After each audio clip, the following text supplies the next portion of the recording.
So what's going on, guys? It's your boy Nistro here, and as you can see, we have had 4 different Odion decks top regional events since the deck has released. At this point, less than 2 weeks ago. It's been about a week and a half, and I just wanted to go over the different lists because I saw the first list much after I created my getting started with video, and I did do a Yu-Gi-Oh! Mega Duel replay, ironically using this very first list. So we're gonna go over this one first. This one started the Lord of the Heavenly Prison lines and the theory behind this card, and the idea is basically that because Man with a Mark can get you to Field Spell, Serpent, and then Serpent being a level 4 extender allows you to make Gallant Granite. Gallant Granite gets you Heavenly Prison, and then Heavenly Prison, while Temple of the Kings is on the field, basically during your opponent's turn, gets to set any spell or trap from your deck, and if it's a trap card, it can be activated that turn if you have a face-up Temple of the Kings. So this gives you a lot of access to really interesting cards, including Imperial Iron Wall for certain matchups, D-Berry for certain matchups, and this isn't like resolving a thrust where your opponent has to do something. This is just a essentially 1.5 card line with Field Spell that gives you full access to just about any floodgate in the game, different dimension ground.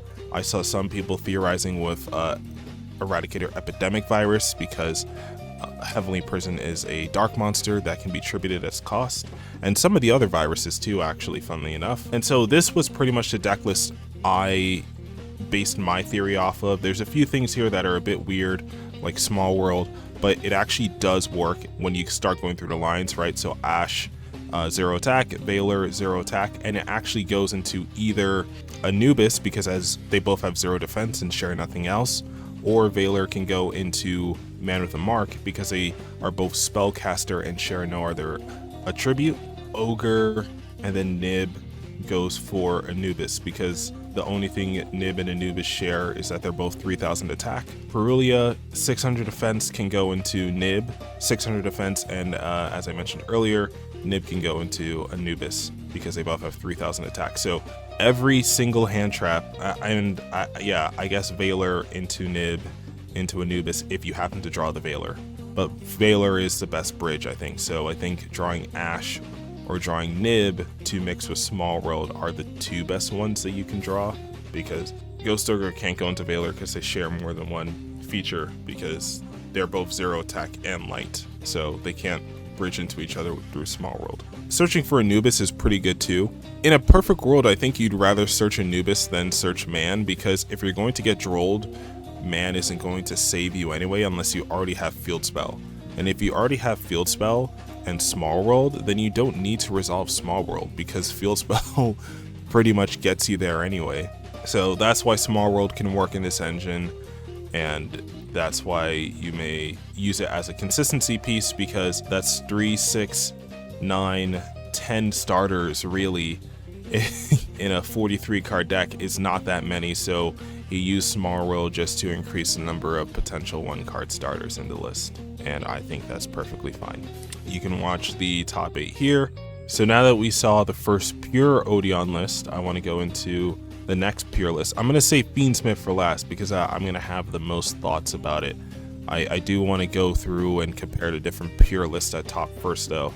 So this one topped this past weekend, March 22nd, and you can see a similar idea to the first one. No Small World in main, you know, it's a droll heavy format, so playing more into droll isn't going to be the most optimal way to play your deck this format. But we do still see the Heavenly Prison, just in case the line resolves. We do still see Herzliya in main because it's the best. Like, Ryziel can be a difficult matchup for this deck if you're not well prepared for it. So I think Herzliya in main is a good idea. Triple tactics makes sense. Just putting cards, you know, like shutting down their potential starters. If you get drolled, and you can put their cards back into deck. We see Called By in this list. We see triple Apophysis Serpent. We didn't see this in the first list. He was only at 2. So seeing 3 Apophysis Serpent is interesting. And then to kind of see it flip around to where they're only playing double Swamp Deity, which I think is a little wrong. I think if you're going to play 3 of either one of these cards, I think Swamp Deity is the one that you should be playing 3 of, because this is the one that has the most potential to do something, whereas this one's really only here for setting up, but that's about it. You can argue that yes, the setup is very important. So like even if you get like drolled and you can't search with field spell, you can still set Serpent, and if you have another continuous trap monster, then you can still, you know, somewhat play on the opponent's turn and stop them from playing the game. And yeah, Anguish Pattern's here, Nubis is here as well, right? We always play this in the pure variant, and Solemn Strikes are here. You see Solemn Strike at 2, which is an interesting number, probably because you didn't want to go too far above 40. And I think 2 of is good because it's probably as like a siding pattern. We look at the extra deck, we see Wind Pegasus. In the deck profile, he said he couldn't find a Malong, so he used Wind Pegasus, and it did come up. This one's a trigger effect. If another card you control is destroyed by a battle or opponent's card effect, banish this card, target a card your opponent controls, shuffle into the deck. Okay, so this one is a little different. Lars is here because, interesting enough, if you're looking for 2 level 6s, right, you have Swamp Deity, which is a level 6, and you have Divine Serpent, which is also level 6, and they're both reptiles. So in the very first list, we saw like M7 being used because, you know, Circuit's level 6, and these guys are level 6, and these guys are level 6. So there are some rank 6 plays in there. But I think Lars is even a step further because you don't just get to use Lars as a something of an Omni Negate, but it also gets to be used more than once and in the same turn.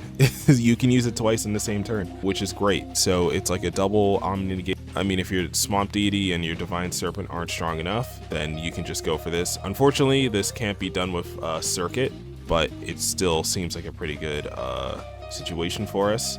And then you have Crazy Beast as well, right? As a Goblin Biker player, I know all about this card, all of its ups and downs. I know Malice is liking this card a lot as well. And it's just an interesting card. You know, its recursion to bring itself back, its ability to protect itself from being destroyed, and its ability to swallow spells and traps as a quick effect. It makes it a very good utility card for a lot of situations, and a good extender as well.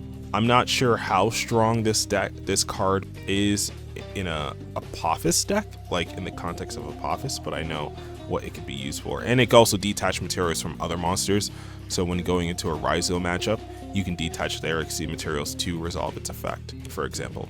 Just be careful about doing this against Ryzo because they, if they have cross, detaching isn't cost for its effect, it is on resolution, meaning they can cross negate you detaching 2 cards. Dweller here, Redoer, and Gallant Granite, so those are pretty standard. Now he is on Judgment, right? Judgment could be a good one-up for Heavenly Prison in case you don't have access to Verdict. D-Barrier's here, Sanctum's here, right? They chose to go Sanctum Lancia over something like Iron Wall. But what I found really interesting is the mixture of Quantum Cat and Harpy's Featherstorm. So if you can get access to the Heavenly Prison line or into Thrust to go for Featherstorm, then you can go Silhouette Hat to set the Quantum Cat, and Quantum Cat can basically declare any monster type and any attribute and summon itself as those types and attributes mentioned, meaning you can get a monster right on time for Featherstorm to basically stop your opponent from playing Yu-Gi-Oh! It is a little win more because I feel like if you're getting to the point where you can resolve Heavenly Prison, you really shouldn't be losing that game. There is almost no combination of cards, I think, besides Red Reboot that will make you lose that game, and Red Reboot's not legal in TCG. So I don't think this is necessary, but I do think maybe, I don't know, it just doesn't seem any stronger than just setting multiple deity and, you know, setting deity or serpent with like multiple interruptions. It just doesn't seem any stronger than that because no deck's playing through that, especially with Anguish Pattern in the mix. It is, you know, win more isn't a bad thing. I mean, this was a 300 person event and they were still able to make it all the way to top 8 with Odion, despite Ryziel and Blue Eyes and Malice being in the mix. I think that's a pretty good accomplishment in my book. So shout out to Marcus for the solid profile, and video is on Grind TCG's channel. So the last pure Odion deck profile that we have here is from Sydney, Australia. It was about a 60 or so person event, and we can already see their differences in tech choices. They're choosing to main Fenrir, They're also choosing to main double Heavenly Prison instead of just one. Really interesting choice in traps, right? So Daruma Cannon as a board breaker / disruption, and we have Tyrant Throws. Now, this is the most interesting one because your Apophis trap cards are normal monsters, so this is completely fair game to resolve. I'm just a little curious as what the correct timing to resolve this is. Because if you go like, okay, activate Serpent, activate Swamp Deity, Tribute 2, and then activate Throws, it's like maybe you'd want to throw a Lord of the Heavenly Prison in there just so, you know, you have that 3,000 body already on field, and then you can stop your opponent from playing the game. You definitely can't resolve this during standby phase unless you do not utilize Serpent plus Swamp Deity during your opponent's turn, or you activate Serpent, go into the line with, you know, Gallant Granite to search Heavenly Prison, and then you activate a dead Swamp Deity, right? And I guess this is probably how they were doing it. And then you leave that Swamp Deity on field. You don't link it off or exceed it off for something like Lars, Crazy Beast, or whatever. Also double Typhon, which is great hater energy. I personally love it. And then using that previously used Swamp Deity, and then during the opponent's standby phase, activating another Serpent so that you can go set another Swamp Deity and then resolve Tyrant Throws to Tribute 2 to stop your opponent from being able to play the game, basically, because who would summon anything other than effect monsters? I do love that Swamp Deity is just a degenerate card because it negates up to the number of other continuous traps. So you would think, oh, just because you don't have Apophis Serpent on field anymore, Swamp Deity is not going to work. No, this card also rewards you playing Floodgates, funnily enough. And because it's a normal monster, you can keep summoning these. And yeah, I can see the vision with this. It does feel a little like, I don't want to say win more, it feels strong. And it's definitely possible to resolve this. Like, it's not like this is going to be extremely difficult to resolve. As long as you, I feel, have multiple access to multiple Swamp Deity, you should be able to resolve this just fine. And if you hard draw Lord of the Heavy Person, you can also mix it up with leaving a like Divine Serpent Apophis on your field and then resetting Serpent plus Swamp Deity, just so that you can have like extra lines of interruption, and you can reset your Apophis traps every turn. It also feels really good that evenly matched is being main here. I do think board breakers are good to main for this deck. It just feels like there's no other push in this deck. Like, okay, if they have an Omni for the evenly matched and they have like a Veiler for your Man with a Mark, it's like, what are you doing? You know, I guess you could argue that Fenrir is also a pretty good push, because then it's like, okay, I evenly, then I Fenrir, no search yet, then I normal summon Man, or I activate Anubis, and then if they activate something, then Fenrir can punish them for that by banishing that card or something. So I can see the vision of playing Fenrir in a list like this. Then it's kind of like a bit of a putting your opponent into a corner when they're trying to stop you from playing the game, and making them think about it. So the extra deck, I think we've covered everything here. Zeus is definitely something that I think was missing from the last extra deck, where it had the Lars and the Crazy Beast, but no Zeus. I think may have been a bad call. The Varujos here is interesting because both Heavenly Prison and Anubis are level 10, so if they stay on the field, then I guess you can make this guy. If you really don't think you can summon Anubis on your first turn, so I don't think you're going to be making Varujos turn 1. This is more of like a follow-up card, but maybe if there's like a level 10 Apophis monster, trap monster that ever comes out, maybe there may be some merit to playing this card in the list, because you can definitely get Heavenly Prison to resolve to summon itself on your first turn. I don't know how good that would. That doesn't sound too good, right? Now I'm saying it out loud. Anyway, Power Sink Stone is very, very much a funnier skill drain. So you can use this to stop your opponent from trying to play the game. So you can hit this with stuff like Divine Serpent Apophis and Silo Hat Rabbit to stack up the counters, the Spellstone counters, before your opponent gets a chance to play their cards. And that's what makes this card so interesting. I do think this card is a little strong as a Floodgate, because it also stops monsters on field from activating their effects, which is something that we don't see very often in Floodgates. We see Anguish Pattern in the side deck, which I don't hate this choice because Anguish Pattern is really a going first card. You don't need the card going second. I sided this card out going second like just about every single game, and I didn't feel any worse for it. Iron Wall is still here, right? Epidemic Virus, like we were mentioning earlier, and then the Triple Solemn, which I think if you're going to play Triple Solemn, do you really need Verdict? I guess there's really nothing else to search in the Odion engine off of Man. So using Verdict because there's nothing better to do. But if you're gonna play Triple Solemn, I mean, and Heavenly Person, I think you can kind of get away with not playing Verdict, in my opinion. I don't know. Other than that, I do like the complete commitment to side deck options. I'm not a fan that there's no thrust involved, but I guess you gotta take what you can get in terms of interruptions. So now, the Fiendsmith Odion player. Fiendsmith is something that I had access to, and I could see the purpose of it because it helps you push both turn 1 and turn 2 through interruptions. Fiendsmith pretty much eats up hand traps and disruptions because it forces your opponent's hand, metaphorically, in terms of how it can interact with the opponent's board. You go further down the list and you're seeing multiple board breakers in main, you're seeing Ultimate Slayer, you're seeing Evenly Matched in main, and you're seeing Dominus Purge in main, since the Fiendsmith only is light attribute and the Odion engine is earth attribute, so Purge works like a charm here.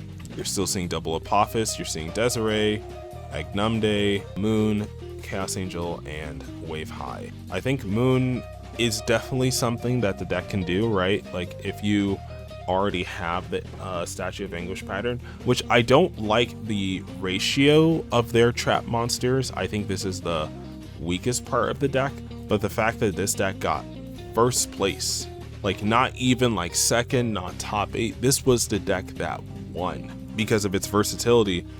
I can't knock it till I try it, I guess. I don't know. And then we go look at this side deck, very much Malice Hate here, Chaos Hunter, Lancia, Lightning Storm Tactics, Thrust. And if you go look at the deck profile, this guy was like play tested with Pack himself. So I don't know if it's the list that's spicy or if it's just a player. Like the list is definitely spicy. The board breakers in main is a bold move, but it makes a lot of sense. You play this deck a few times and you'll completely get it. It's like, man, like he didn't even need any more Charmies for this list. Like that's how much of hater energy that he was on. Like no more Charmies, just straight up stop certain engines from playing the game or break their boards really well. I do like that virtually the only target for fusion, like there really is no synchro target in his extra deck except Chaos Angel.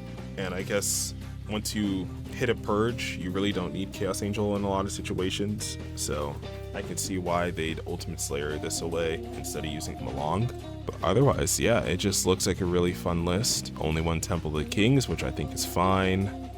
Droll in main, which I think is fine, and then Called by inside, which it's all right. I don't hate it. Lightning Storm Tactics, and then 3 Thrusts. I think what we've seen throughout all of these different lists for Odion is a lot of creativity in just how the deck can be played, and a lot of personal preferences into ratios and tech cards, but ultimately the engine is still pretty much there. I don't think people are really compromising on the monsters. I think the monsters are solved.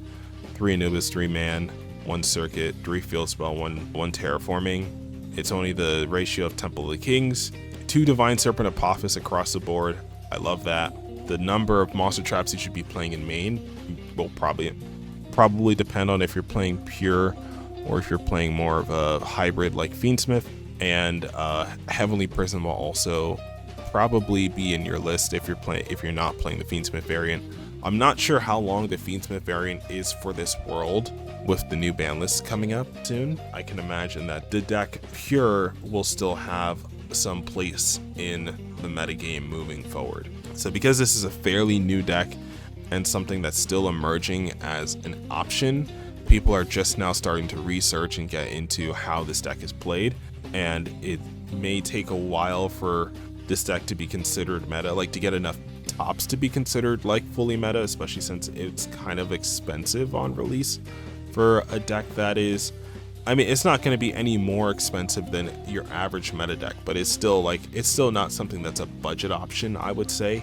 So it's going to be interesting to see how many people may move on to this deck, right? And I think that may be this deck's biggest weakness in terms of numbers, is that it's too expensive and not meta enough to be worth the chance to play with it at a live event. But I know some people are still going to take that journey, take that risk. As it turns out, we do have one more Fiendsmith Odion list to go through. Sydney did not just have one Odion top, it actually had two of them, funnily enough, and it was the person who got first place was on Fiendsmith Odion. I think based on the data that we've seen, both the first place Odion tops were using Fiendsmith and the top 8s were pure. So I think pure has potential, but I think Fiendsmith is overall stronger for a number of different reasons that we can speculate about moving forward. So looking at the list, nothing looks too crazy here. It looks pretty standard for what you would expect out of a Fiendsmith variant. We do see the Fluilos plus the Purge, right? Because Purge plus Perulia might conflict a little bit, so Fluilos being here makes sense. Nib being here makes sense. Imperm being here. I like the double Serpent, double Swamp Deity. I think this is a perfect number, personally. I know not everybody exists, and I do like that Verdict is still around. No Heavenly Prison, no other real trap tech cards. These like 6 trap cards is really everything that the engine needs to be successful. Paradise is obviously a great addition here, thanks to, you know, being able to mill it. And King, Luka Demise is here because if you need to start Lurie and you also open Man or Anubis, then you can go through the full Fiendsmith line and then go into your Odion stuff to finish up your lines. I do like the single Silo Hat Rabbit and the single Link Spider. I don't think you need multiple for my personal experience, but that's just me, right? So Typhon, Caesar, Chaos Angel. I do like the Book of Eclipse here. So Book of Eclipse, the way that it works with the trap monsters is that they get reset into the spell and trap card zone. So unless these are negated and already face up as a continuous trap card in the spell and trap card zone, when these are monsters and you activate Book of Eclipse, this is going to put all of them face down into the spell and trap card zone, and basically allows you, if you control Temple of the Kings, to reactivate them that same turn, assuming they weren't activated already. In Serpent's case, in Deity's case, assuming that you have another continuous trap to work with. Now this is also good because it allows the Odion engine to play through certain boards, right? So Book of Eclipse before, right? It could help you through playing through Imperm, it could help you playing through Detonator, it could help you playing through Desiree, Caesar, in case you need to summon your trap monsters during your turn. It could help against Blue Eyes, not so much. I mean, they could kind of just chain Drill Beam to it, so it's not as effective. I'm not sure how I feel about Eclipse in a deck like this where you're not playing that much removal. Like in this list, you pretty much be relying on stuff like Chaos Angel, SP, Apophis, and Engraver Send to clear your opponent's board, minus destroying monsters by battle. So I'm not sure how I feel about that, but I do know that it's definitely not the worst option. Mixed with Board Breakers, mixed with Perulia, Meows, and Lancia. I would like to hear how they liked Meows and Lancia here compared to maybe more Floodgate options, right? So picking the more hand trap route instead of a more Floodgate route. I'd be curious to hear their perspective. I know Meows doesn't conflict with Purge. This is looking pretty solid, and it's definitely like there's 9, 15, 16, 17 non-engine in the list in a 43 card deck. I think that's pretty good. And then you have your multiple pushes with Fiendsmith and Anubis. It does still look kind of weak to Droll, but otherwise I think it gets the job done. Yeah, that is the final Fiendsmith Odion list that we've seen from this past weekend. And literally it's like I'm recording this probably the same day that the video is going to come out, just because there's just so much. I wanted to wait for all the lists to come out before I put out the video. But yeah, it definitely does seem like Odion is going to be taking a place in the meta. And now that people know that it's good, we're gonna see people flock to it, and B, we're gonna see maybe people side some more options against it. I think Eclipse is a good option against this deck. I think Night Beam, Cosmic Cyclone, I think evenly matched because this guy can only activate during the main phase, so unless you have Verdict of Anubis, or unless you're facing down both Verdict and Desiree.